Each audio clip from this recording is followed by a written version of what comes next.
Hello, Cancer, Sun, Moon, Rising, and Venus signs. Kamusta kayo? Sana po nasa mabuti kayong kalagayan. Welcome back po sa Star Tarot. Kung bago kayo rito, welcome din kayo. Thank you for your support. I truly appreciate it. God bless you all. Cancer, pauna mensahe po ninyo. Your dream is a message from your loved ones. Ayan, so siguro recently, meron kayong mga panaginip, no? Or baka kagabi na naginip kayo and that dream, no, is a message from your loved one.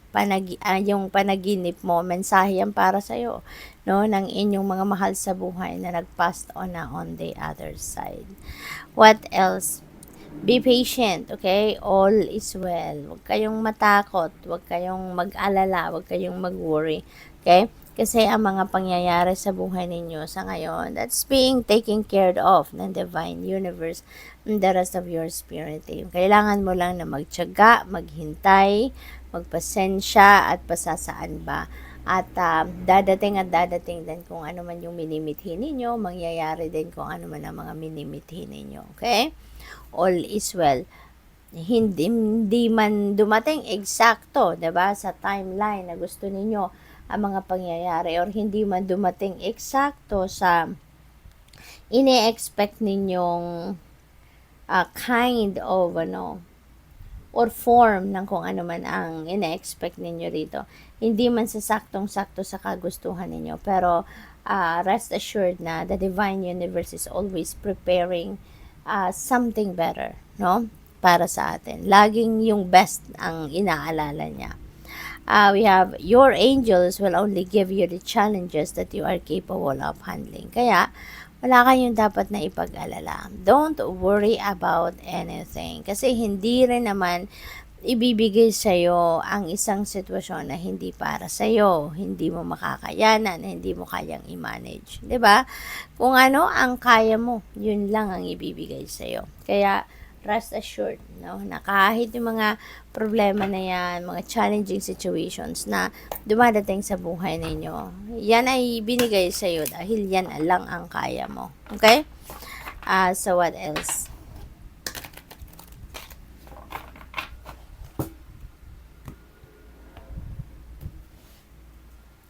We have 10 of Michael. Ayan, a situation has ended and you are finally free.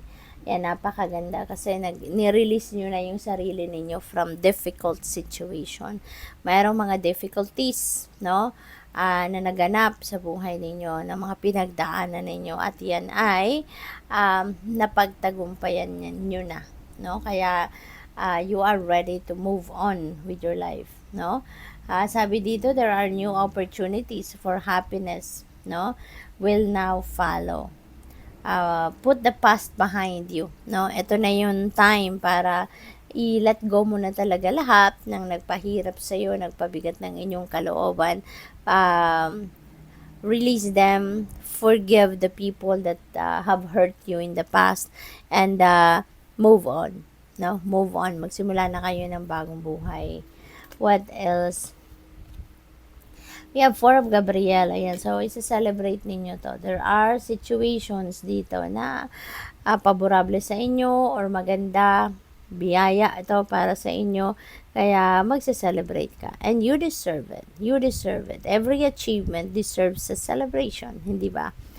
Sabi dito, abundant rewards for hard work. Release yourself from burdensome situation. You were already. You did already. No? Na-let go mo na yung yung mahirap na parte or mahirap na sitwasyon sa buhay ninyo. You were able to let that go na. Kaya nga kayo ay magaan na ang pakiramdam. Kaya nga kayo ay ready na to move on. Kasi, 'di ba, kumbaga nabunutan ng kayo ng tinek sa inyong dibdib, no?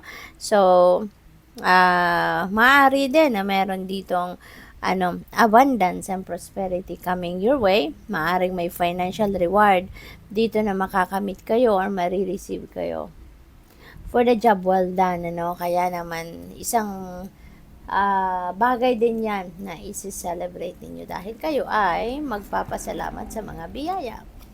We have 6 of Raphael. Ayan, so siguro meron dito mga bagong kaibigan kayo na makikilala at maaaring sa mga okasyong ito, sa selebrasyon na yan, baka dyan ninyo ma-meet, no, yung mga taong ito. Dyan ninyo ma-meet yung mga taong magpapasaya sa inyo, magpapakilig, or maghahatid ng ngiti. Kasi maybe you are going to make new friends, or baka you are also going to rekindle relationships, no? Baka merong magbabalik dito na ex ninyo, yung ganon, no? Baka ang iba sa inyo, baka tanggapin din siya, diba? At magsimula kayong muli where you left off. What else? You have 3 of Gabriel. Ayan, prosperity, no? It's coming your way. So, maaari talaga na meron na kayong mga financial reward na matatanggap, na marireceive, no? From the job well done na ginawa ninyo sa kung ano man ang mga endeavor or mga ventures na sinimulan ninyo recently or in the past. Okay? So, mas marami pa kayong naiisip gawin, no? Mas marami pa kayong napagplanuhan din na pwedeng sisimulan ninyong i-implement din sa ngayon. Kaya, congratulations. So, good luck. Thank you for watching Love and Light. Namaste.